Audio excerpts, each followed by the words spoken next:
बहुत सारा भाई बहन के हमके मैसेज आवता ये भैया रउआ इतना अच्छा अच्छा विचार कहाँ से लेके आवता नहीं। तो हम सबसे बतावे के चाहता नहीं जी इतना अच्छा अच्छा विचार हम कोनो स्कूल या कॉपी किताब से लेके ना आवे नहीं।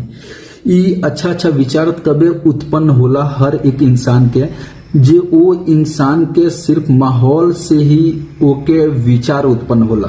आप जौना माहौल में रहतनी, जो परिवार के माहौल बा, जो आपके फ्रेंड सर्कल के माहौल बा, जो स्कूल के वातावरण बा, या आपके जितना भी फ्रेंड सर्कल या जो भी आपके ई बा, वैसे ही आपके विचार उत्पन्न हो सकता, बन सकता। तो अच्छा संस्कार रही, अच्छा विचार आई, संस्कार आपके अच्छा ना रही तो विचार अच्छा ना आई, फ्रेंड आपके अच्छा ना रही तो विचार आपके अच्छा ना मिली।